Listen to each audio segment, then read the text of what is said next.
আসসালামু আলাইকুম।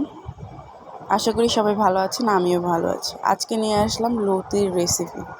প্রথমে আমি কড়াইটাতে তেল দিয়ে দিলাম, তারপরে তেলটা গরম হওয়ার পরে পেঁয়াজগুলো দিয়ে দিলাম। পেঁয়াজগুলো দিয়ে একটু নাড়াচাড়া করে এখন মরিচ, আপনার রসুন দিয়ে একটু নাড়াচাড়া করে নেব। নাড়াচাড়া করে এটা আমি ভালো মতো এটা ভেজে নিব, বেশি না, অল্প পরিমাণে ভেজে নিব।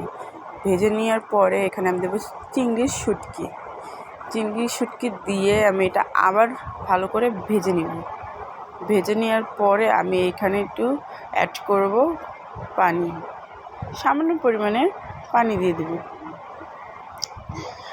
পানি দেওয়া হয়ে গেলে এটা আমি আবার নাড়াচাড়া করে এটার মধ্যে দিব রসুন বাটা আর জিরা বাটা, দিব হলো হলুদ, তারপরে হলো মরিচ, তারপরে হলো লবণ দিয়ে একটু নাড়াচাড়া করে এটা ঢাকনা দিয়ে ঢেকে দেব। ঢাকনাটা থেকে আমি কিছুক্ষণ রেখে আবার এটা খুলে দেখব। দেখে এটা আমি আবার একটু নাড়াচাড়া করে এটা যখন ভালো মতো কষানো হয়ে যাবে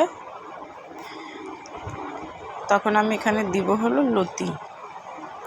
দেখতে পাচ্ছেন লতিগুলো কত সুন্দর করে বাছা হয়েছে। লতিগুলো দিয়ে এখন এটা আমি নাড়াচাড়া দিয়ে নিব। নাড়াচাড়া দিয়ে এটা আমি ঢাকনা দিয়ে ঢেকে দিব।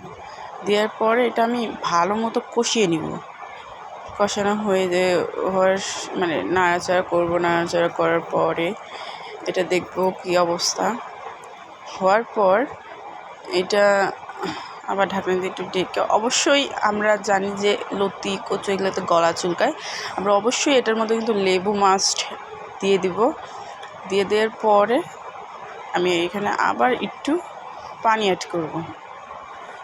পানি অ্যাড করার পর এটা দেখতেই পাচ্ছেন যে প্রায় এটা হওয়ার মতনই। কত সুস্বাদু চিংড়ি মাছের শুটকি দিয়ে লতির রেসিপি, জাস্ট ওয়াও! এটা দিয়ে নিমেষে 1 প্লেট ভাত খাওয়া যাবে। আমি তো অবশ্যই খাবো। আমার এখনও দেখে জিভে জল এসে পড়ছে। আপনারা দেখতেই পাচ্ছেন কতটা সুন্দর হয়েছে। Thank you.